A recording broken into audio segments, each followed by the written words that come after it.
Estimados irmãos e irmãs que nos acompanham pelas nossas redes sociais, o YouTube, Instagram, Facebook da nossa paróquia, neste 17º domingo do tempo comum, também dedicado a São Joaquim e Santa Ana, os avós de Jesus, e por intercessão destes avós santos de Deus, colocando a vida de todos os nossos amados avós, dos meus avós, dos teus avós, estes amados e amadas avós e avós, todos, avós e avós, todos, que nos ajuda a compreender, que nos ajuda a catequizar com sabedoria, com discernimento, quando nós, acompanhado por eles, vamos pouco a pouco crescendo e adquirindo toda a sabedoria próprio dos anciãos, que são eles, avós, avós, como eles mesmos dizem, educação vem de berço, é um tesouro. A primeira leitura do livro dos Reis fala justamente da sabedoria. A sabedoria, a educação, o discernimento. Esta sabedoria de Deus, este discernimento que nos educa, são indispensáveis para qualquer um de nós, sobretudo os que governam, como diz a primeira leitura do livro dos Reis, quando o Senhor aparece a Salomão, o convocando para o governo, para governar, como o seu pai Davi, que governou por muito tempo. A intimidade com o Senhor, que se dá por meio da oração, nos ajuda por meio da palavra revelada. A palavra é a palavra de Deus que ouvimos e é por meio da palavra que oramos.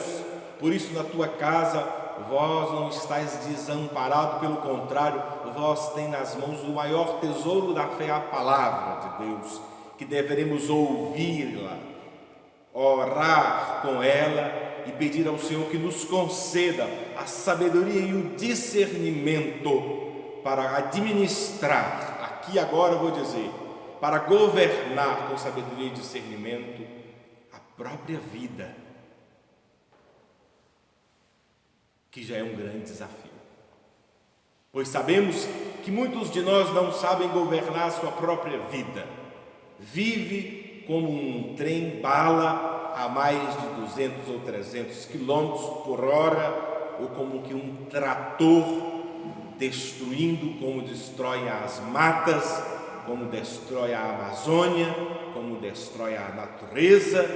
Assim, muitos de nós, sem sabedoria e discernimento, podemos viver sem saber administrar a nossa vida, como que um trator passando por cima de muitas pessoas, destruindo muitas histórias e sonhos com ações, gestos e palavras, simplesmente por falta de intimidade com Deus. Primeira leitura do livro dos Reis. Sem sabedoria de Deus, sem oração com Deus e sem um discernimento que nos educa,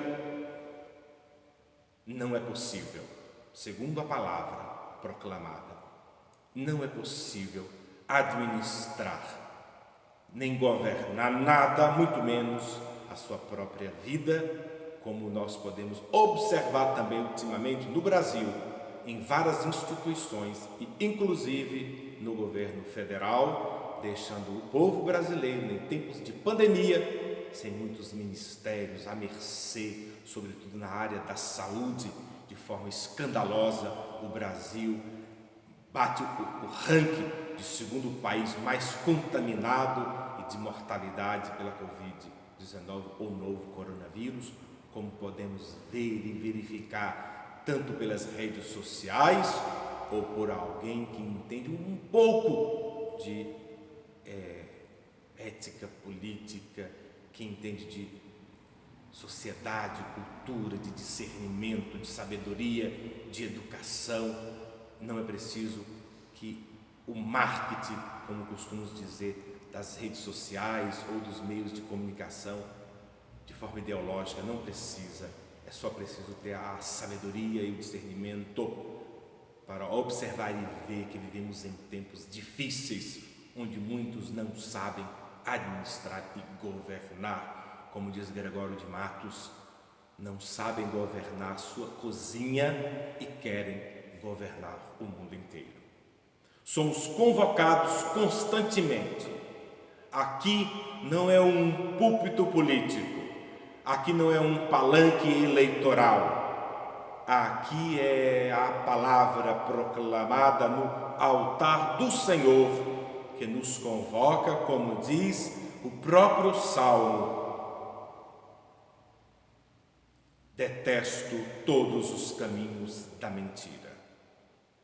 Como amo, Senhor, a vossa lei, vossa palavra que é a verdade. Quem tem ouvido, que ouça. Ao proclamar a palavra, quem proclama e quem reflete, ou quem faz de forma homilética, ou sermão, ou reflexão, sejam quais forem as compreensões que muitos de nós temos, mas a forma mais mística para dizer, como nos ajuda a compreender o Papa Francisco, quando convoca os padres a proclamar a palavra, dizendo: a palavra de Deus é mais que uma catequese, é mais que um ensinamento, é mais que um sermão. A palavra de Deus é a vida convocada, celebrada, proclamada para a abundância e a alegria de todos e de todas. A palavra de Deus não pode ser ofuscada por quaisquer que forem as ideologias ou concepções de quem a proclama ou de quem a reflete.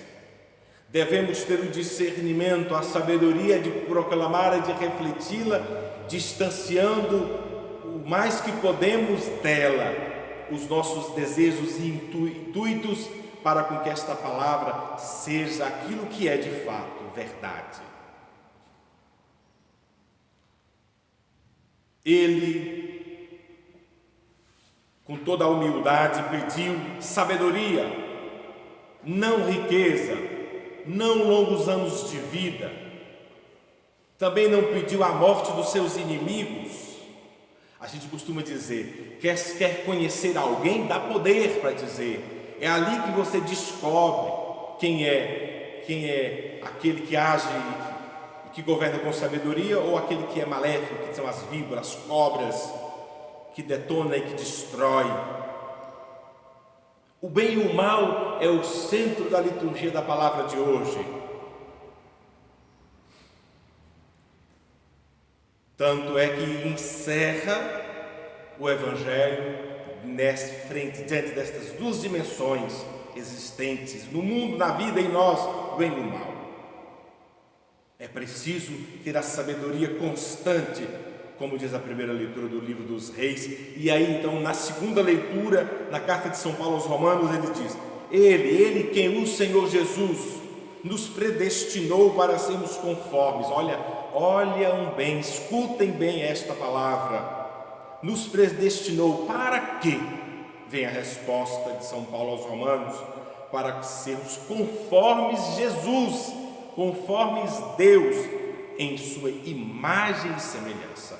A imagem e semelhança de seu Filho, Deus nos predestinou, dando-nos a dignidade da filiação divina, adotando-nos como filhos e filhas, colocando em nós, pondo em nós, dando a nós de forma gratuita e generosa, por amor, o seu amor maior, o Espírito Santo, fazendo de mim, de você, templo vivo. Mas não nos tirou o livre-arbítrio e a escolha de fazer o bem ou o mal.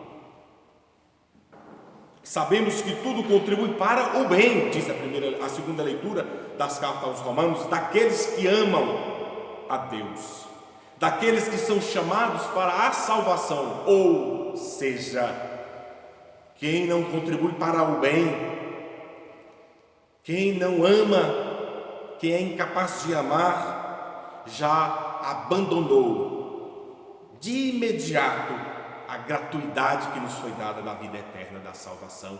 Ganhou para si mesmo, pelas suas escolhas erradas e equivocadas, a própria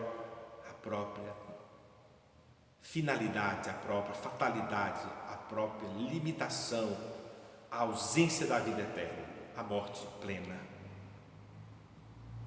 Pois aqueles que Deus contempla com seu amor desde sempre, predestinou a ser imagem, conforme a imagem de seu Filho, diz São Paulo, é uma catequese, a imagem do primogênito, do primeiro e unigênito único. Nós não somos filhos e filhas antes de sermos adotados por Ele. A nossa filiação é adotiva, mas ao sermos adotados, Deus nos garantiu o patrimônio de Pai, a sua herança.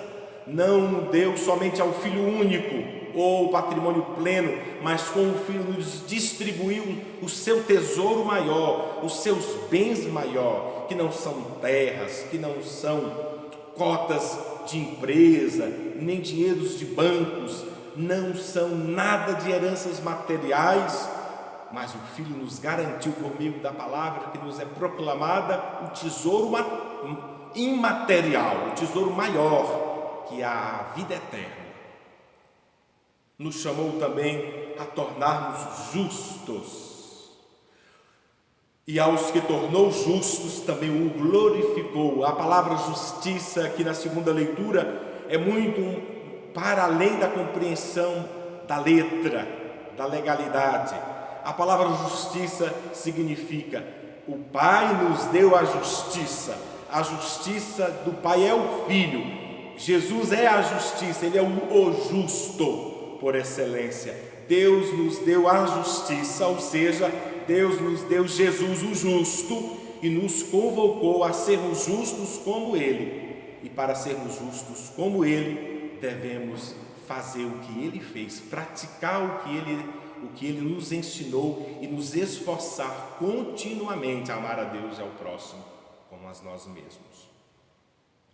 O Evangelho, que vai então nesta mesma dimensão entre a nossa escolha e o nosso discernimento entre o bem e o mal, Jesus apresenta o que é o reino dos céus.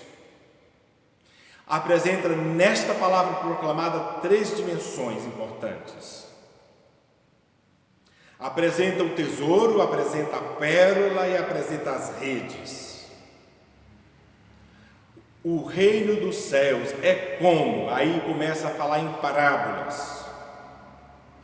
Um homem que encontra um tesouro escondido e vende tudo o que tem, abre mão de todas as coisas e compra aquele lugar onde tem o tesouro, onde tem o tesouro. O tesouro é o reino dos céus. O reino dos céus é como um comprador que procura pérolas preciosas. Quando encontra uma pérola de grande valor, vende tudo o que tem, compra aquela pérola. O reino de Deus é como uma pérola preciosa. O reino dos céus é como uma rede que lançada pega inúmeros peixes, e aí então, ao apanhá-la, escolhe entre os bons e os maus. Olha bem, para ser um discípulo, uma discípula, missionária, para fazer a experiência do reino dos céus, para comprar então aquele campo onde tem o tesouro, para comprar aquela pérola preciosa, para discernir entre os peixes bons e os peixes maus, tem que ter sabedoria, tem que fazer a escolha correta, tem que ter a educação do discernimento das coisas de Deus. Se não tiver, é impossível. A escolha será feita, mas acertada somente por aqueles e aquelas que têm e agem com a sabedoria de Deus. O reino de Deus é como um tesouro, o tesouro é pleno, é a vida eterna. O tesouro não é nenhum tipo de petróleo, nenhum tipo de pedras preciosas na forma estrita, geográfica, material. Não é ouro, não é prata, não é diamante. É metáfora para dizer: o reino de Deus é ouro imortal, é pleno, é tesouro pleno. A pérola preciosa é quem encontra Cristo. Cristo é a pérola preciosa. Os peixes somos nós, também nós.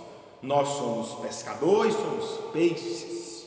Somos pescador quando lançamos a palavra, quando agimos conforme ela.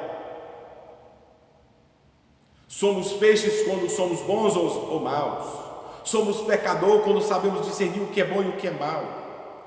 A vida é esta dinâmica, constante, que nos requer sempre, diariamente, a sabedoria de Deus. E o que tem. No mundo de hoje, no geral, incluindo dentro das nossas próprias igrejas, grupos pastorais e movimentos, o próprio clero, em tantas outras instâncias, o que temos muito neste tempo, sem desmerecer, não o total, mas vale ver e lembrar que tem muita gente que vive, que age, que administra, sem conhecimento, sem discernimento, sem sabedoria.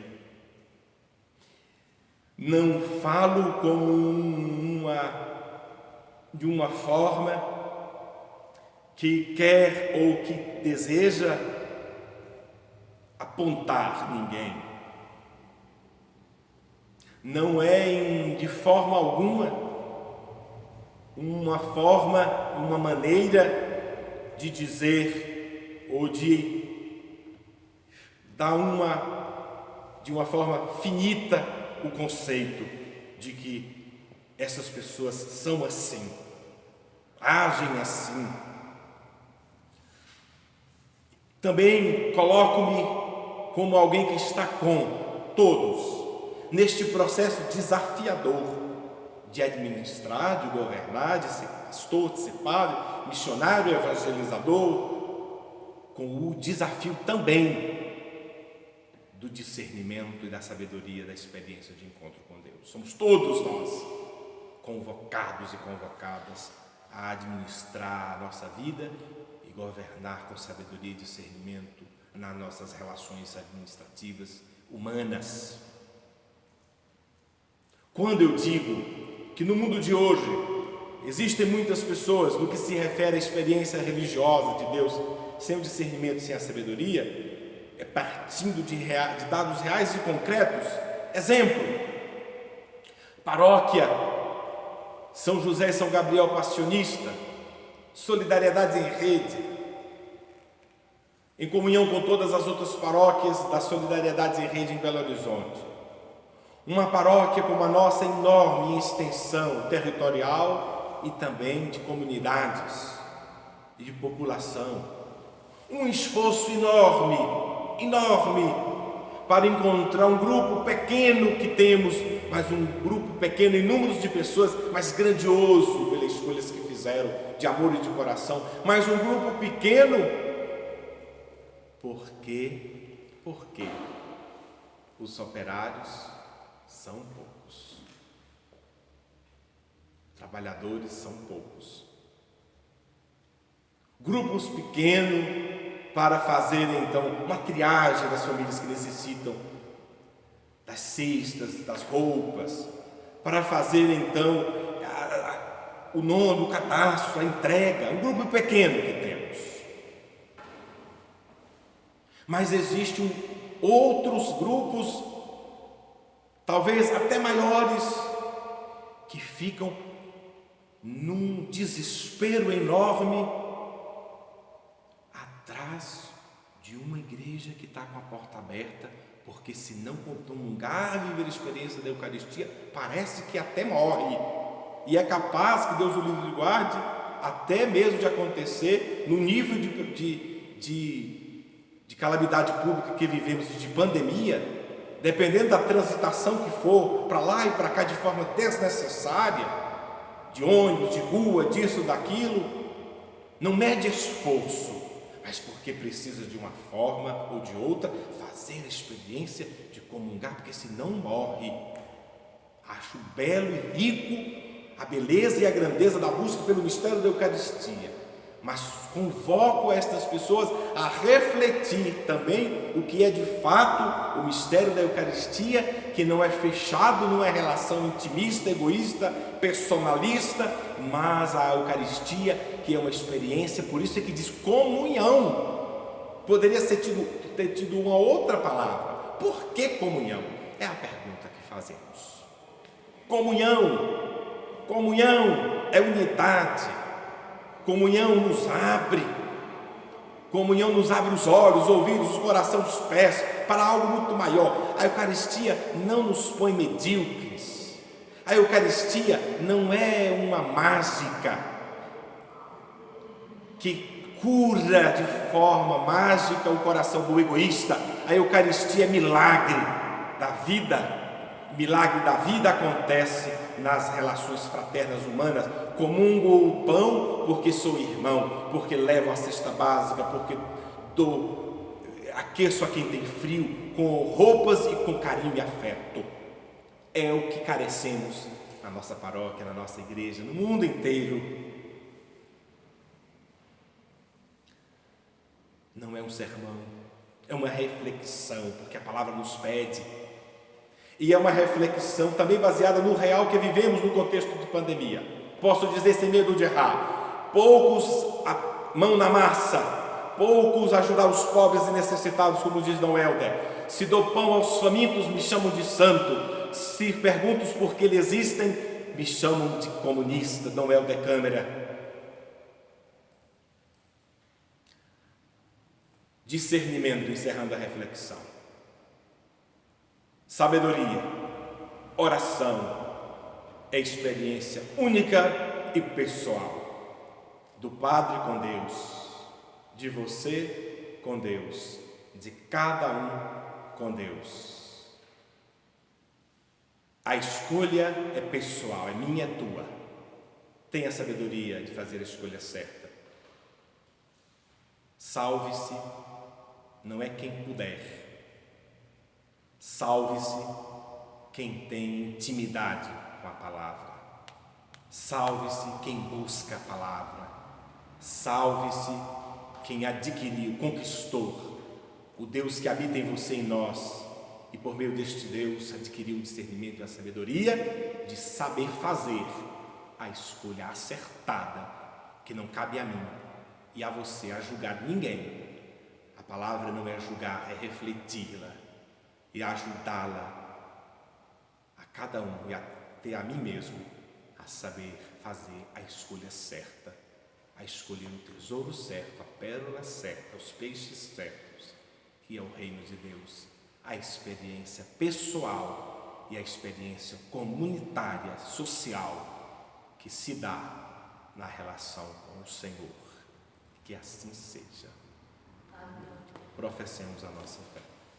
Creio em Deus Pai Todo-Poderoso, Criador do céu e da terra, e em Jesus Cristo, seu Filho, nosso Senhor, que foi concebido